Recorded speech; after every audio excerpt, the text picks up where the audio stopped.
अब एक अलग सा टॉपिक शुरू कर रहे हैं, बॉन्ड में वापस लौट के आ रहे हैं। बॉन्ड्स पे चर्चा फिर से करेंगे, जरा 2 मिनट फिर से ध्यान से सुनना। ये वाला एरिया आपको बहुत ध्यान से सुनने की ज़रूरत है। आप चाहो तो यहाँ से स्पीड थोड़ी फास्ट कर लेना, 1.5 कर लेना, मैं स्लो बोलूँगा, ठीक है। बॉन्ड्स पे वापस लौट के आ रहे हैं। अभी हमने बॉन्ड्स शुरू किया था, puttable put option, call option, puttable bond and callable bond समझा था, ठीक है। अभी इसका इस्तेमाल करेंगे, यूज़ करेंगे। Callable bond and putable bond किया था। Debt securitization out of the box ये टॉपिक है, क्योंकि ये दोनों टॉपिक बहुत इंपॉर्टेंट थे, एग्जाम्स में आते हैं, एमसीक्यू पॉइंट ऑफ व्यू से भी इंपॉर्टेंट रहने वाले हैं। अब जो ये टॉपिक छेड़ रहा हूं ना, ये भी और ज़्यादा इंपॉर्टेंट है, बॉन्ड्स।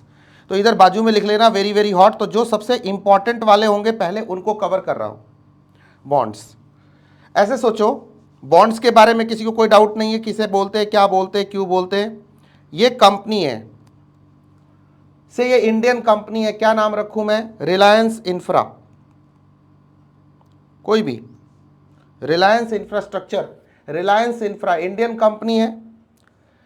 इस कंपनी को अगर फाइनेंस चाहिए, सोर्स ऑफ फाइनेंस इसके क्या है, या तो ये इक्विटी इशू करेगी, या तो ये डेट इशू करेगी, बॉन्ड इशू करेगी, या लॉन्ग टर्म लोन लेगी, ठीक है। यही अब तक आपकी अंडरस्टैंडिंग यही है।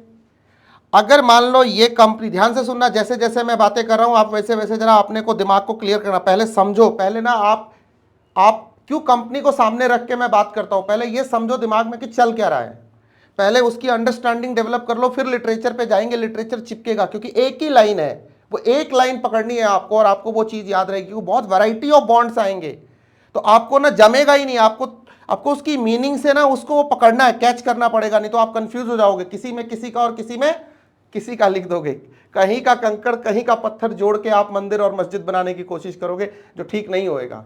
शुद्धता होनी चाहिए, मतलब प्योरिटी होनी चाहिए होली प्लेस पे। तो कैसा है कि पहला तरीका क्या है कि इंडियन कंपनी, ध्यान से देखना जो बोल रहा हूं, इंडियन कंपनी डोमेस्टिक मार्केट में, इंडियन करेंसी में, रुपी में, इंडियन कंपनी इंडियन करेंसी में इंडिया में कुछ इशू कर रही है, तो क्या बोलेंगे उसको, डोमेस्टिक इशू बोलेंगे। कुछ भी बॉन्ड इशू कर रही है, मान लो बॉन्ड पे ही बात करते हैं।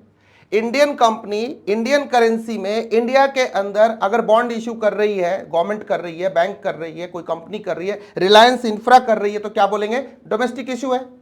दूसरा, तो ये बात तो सब बच्चे बच्चे को पता है। अब देखना, Indian company Reliance infra India में एंड अब्रॉड, इंडिया में और इंडिया से बाहर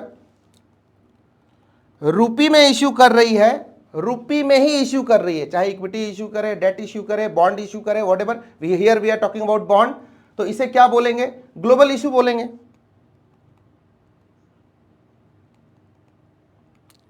इन दोनों के बीच डिफरेंस समझने में तो कोई दिक्कत नहीं है, किसी को कोई दिक्कत नहीं है सर।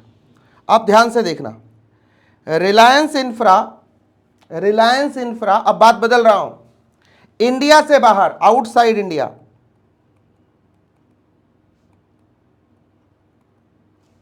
आउटसाइड इंडिया, डॉलर में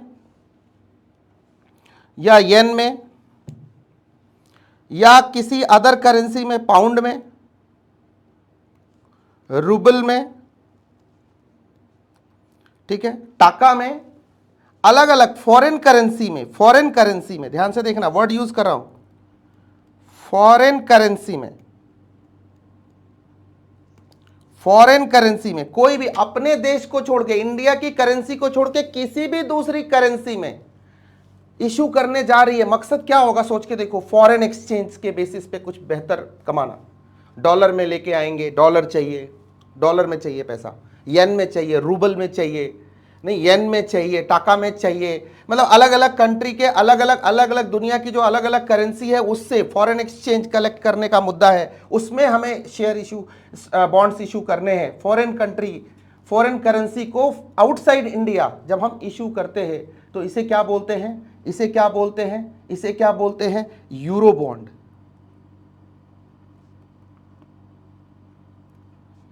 ध्यान से देखो, इसे बोलते हैं यूरो बॉन्ड्स। देखना अभी जरा तीनों में डिफरेंस देखना, फिर से सुनना। मैंने पहले ही बोला 1.5 पे करके सुन लेना, या आप नॉर्मल स्पीड पे सुनना चलेगा। इंडियन कंपनी इंडिया में, Reliance infra Indian company India में रुपी में इशू करती है बॉन्ड। डोमेस्टिक इशू है, वैरायटी कोई भी हो सकती है, टाइप्स कितने भी हो सकते हैं, तो आगे पढ़ेंगे।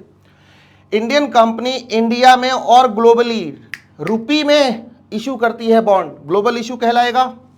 इंडियन कंपनी रिलायंस इंफ्रा बाहर, इंडिया से बाहर फॉरेन करेंसी में, इंडिया को छोड़ के बाकी किसी भी देश की करेंसी में, किसी भी देश की करेंसी में, मैंने ऐसा नहीं बोला उस कंट्री में जाके, मैंने ऐसा नहीं बोला, इशू कर देती है। लो भाई कोई भी खरीदो, हमने रिलायंस इंफ्रा, हमने डॉलर में ये बॉन्ड इशू किया है, हमने येन में ये बॉन्ड इशू किया है, उसे हम यूरो बॉन्ड कहते हैं। अब आपके दिमाग में ये चल रहा होगा सर यूरो वर्ड क्यों यूज किया?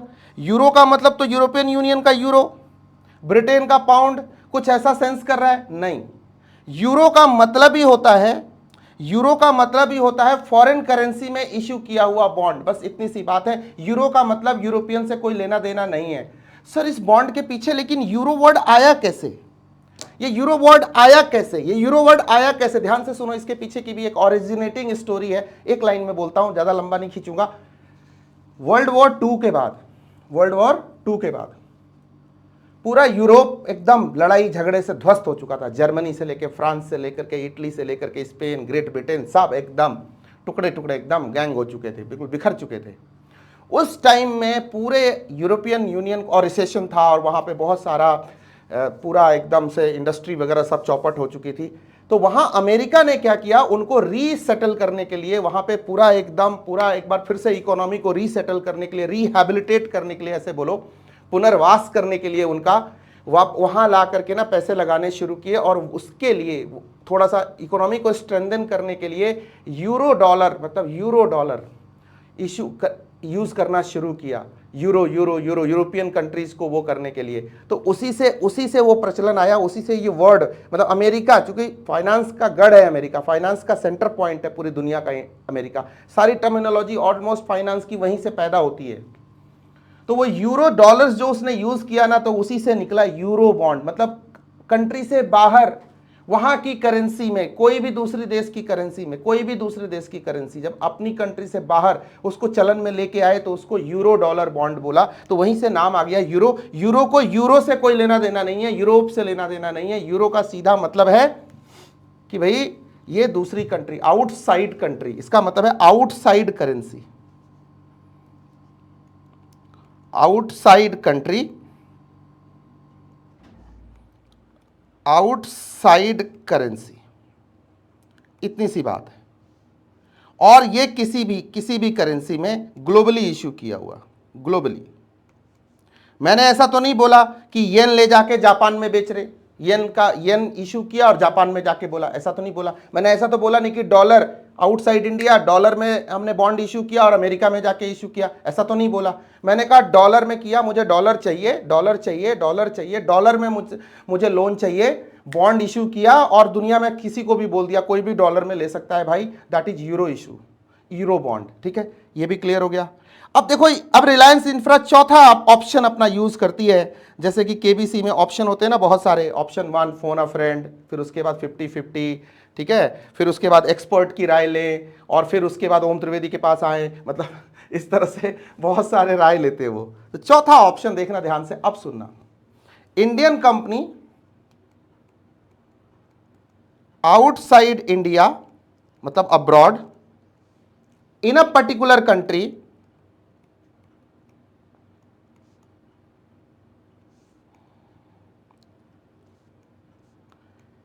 In their currency. मैं लिख के क्यों बात कर रहा हूं, क्योंकि मैं ना टेक्सचुअली भी डिफरेंशिएट करना चाहता हूं। ऊपर वाले में मैंने क्या कहा था, फिर से देखो, दोनों के बीच का डिफरेंस देखो, इस लाइन में और इस लाइन में डिफरेंस देखो, प्लीज जल्दबाजी मत करना, नहीं तो फिर कंफ्यूज होगे।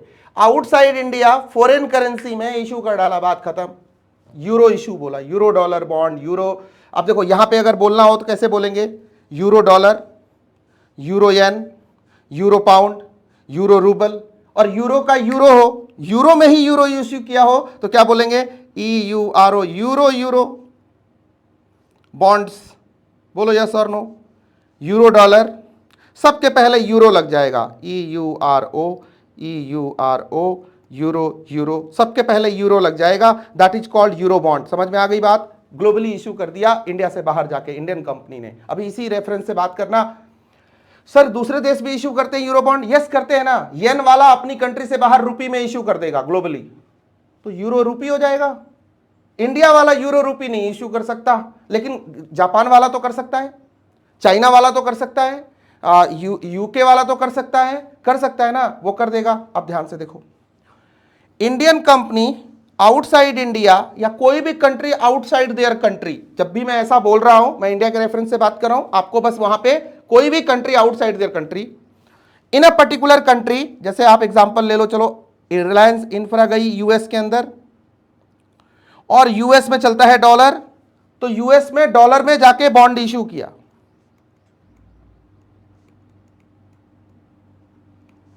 यूएस में डॉलर में जाके बॉन्ड इशू किया, इसे बोलेंगे फॉरेन करेंसी बॉन्ड, फॉरेन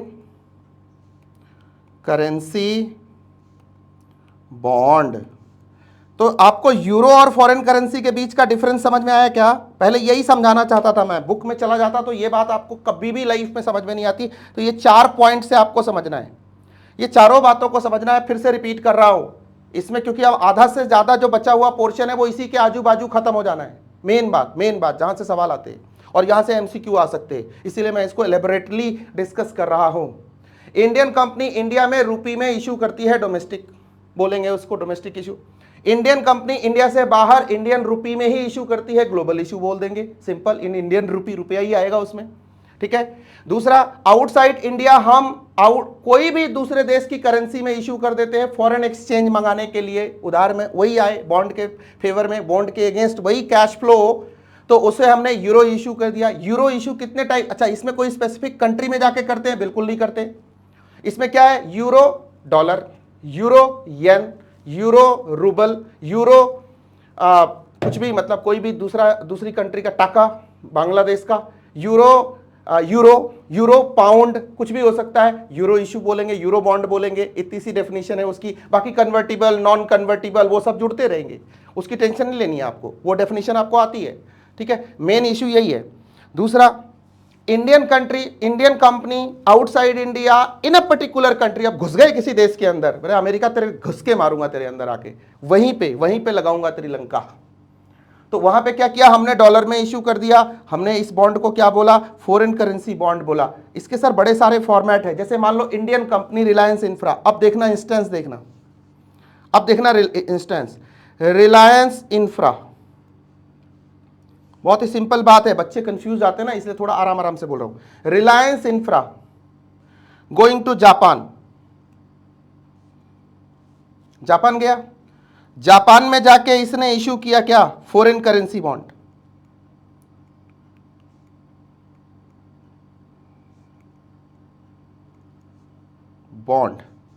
तो यहां की फॉरेन करेंसी क्या है, येन में इशू किया foreign currency bond. Indian company Japan में जाके येन में बॉन्ड इशू करती है, इसे क्या बोलेंगे, सामुराई बॉन्ड, इसका नाम है सामुराई बॉन्ड। बस इतनी सी डेफिनेशन है, जितना बोला इसी को अपने सेंटेंस में लिख देना है, बस बात खत्म, इससे ज्यादा कोई बात ही नहीं होगी इसके अंदर। अब और देखना, रिलायंस इंफ्रा यूएस की जगह, जापान की जगह यूएस में गया, यूएस में जाके उसकी जमीन में घुस के वहां जाके रजिस्ट्रेशन भी कराना पड़ेगा, बोलो यस और नो। ऐसे थोड़े यार, वहां भी तो सेबी होगा, वहां भी तो स्टॉक एक्सचेंज, वहां भी तो नेस्डैक होगा, न्यूयॉर्क स्टॉक एक्सचेंज होगा, NYSE, वहां भी तो होगा NYSE, और वहां भी तो सेबी जैसी कोई संस्था होगी, बोलो यस और नो। सेबी जैसी कोई ऑर्गेनाइजेशन यूएस में भी तो होगी, उसको क्या बोलते हैं, SEC, securities and exchange commission. Of course इसकी परमिशन लेनी पड़ेगी, इसके गाइडलाइंस फॉलो करने पड़ेंगे, ऑफ कोर्स ना, वहां भी तो इसके गाइडलाइंस फॉलो करने पड़ेंगे, वो सब करेंगे sir. Legal compliance, law of the land, ध्यान से सुनना जो वर्ड यूज कर रहा हूं, क्योंकि आप किसी के जमीन में घुस के मार नहीं रहा हूं, मतलब घुस के वहां इश्यू कर रहे हो, तो लॉ ऑफ द लैंड तो लागू होगा ना, लॉ ऑफ द लैंड लागू होगा, इतनी बात समझ गए।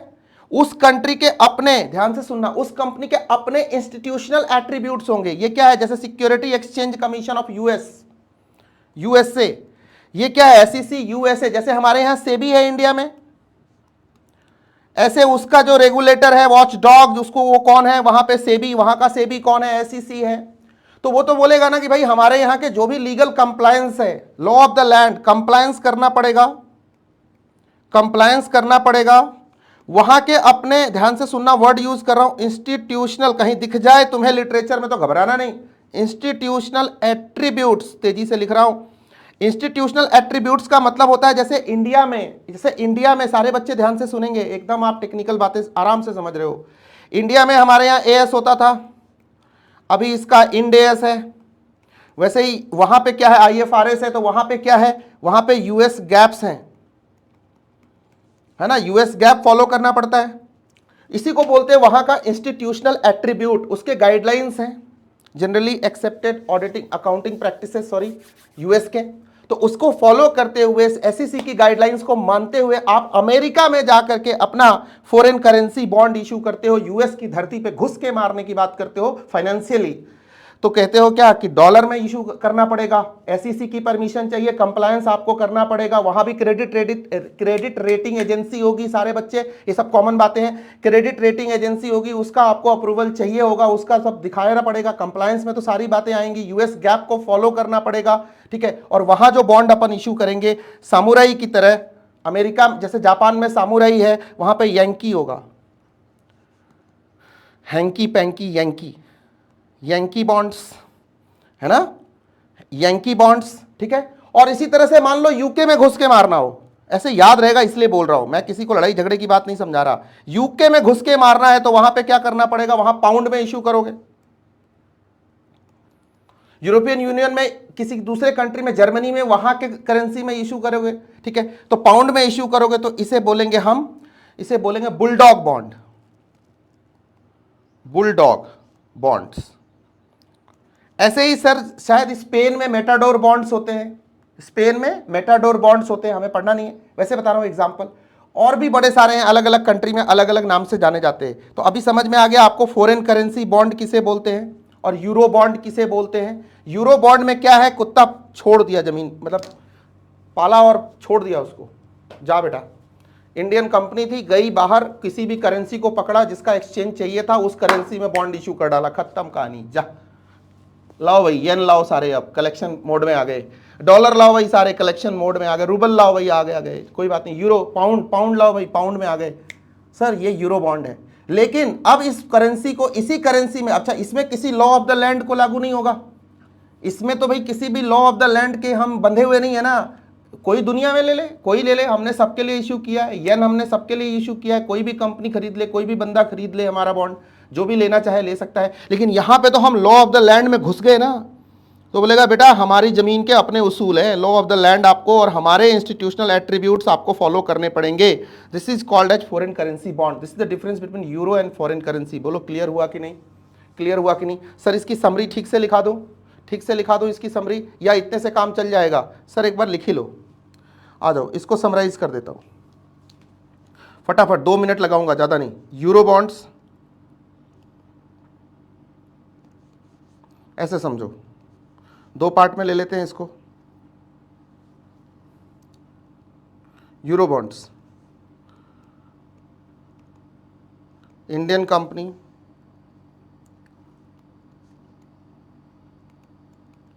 Raising funds abroad anywhere in foreign currency।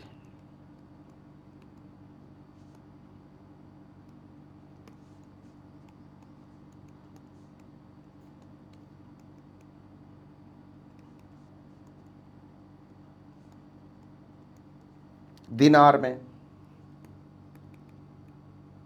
ठीक है, किसी भी जगह पे, ठीक है। इसको क्या बोलेंगे, एक्सटर्नल बॉन्ड बोल देंगे इसको,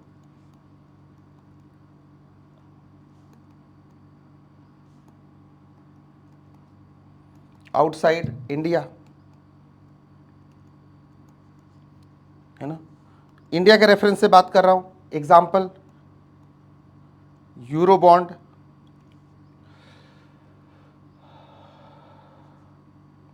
euro bond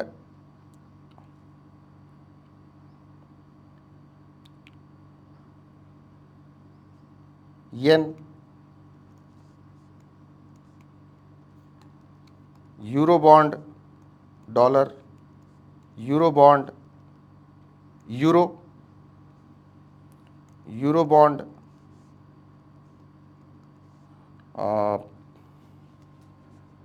pound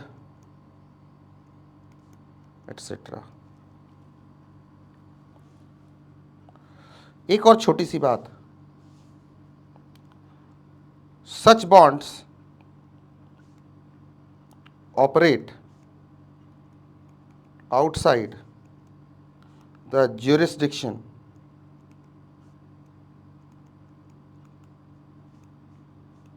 the central bank, obviously ना, उसका तो कोई कंट्रोल है ही नहीं, central bank of that currency.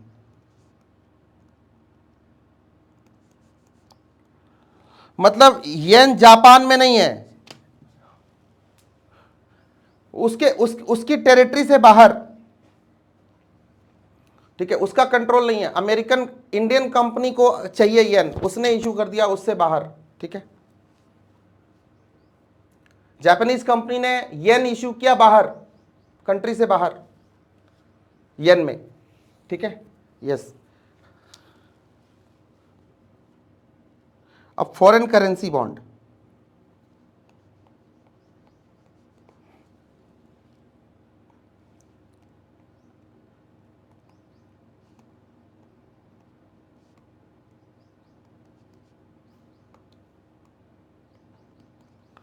raising funds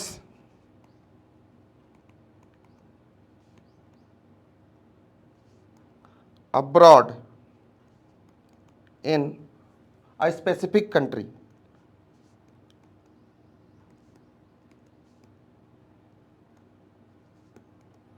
in their currency, जैसे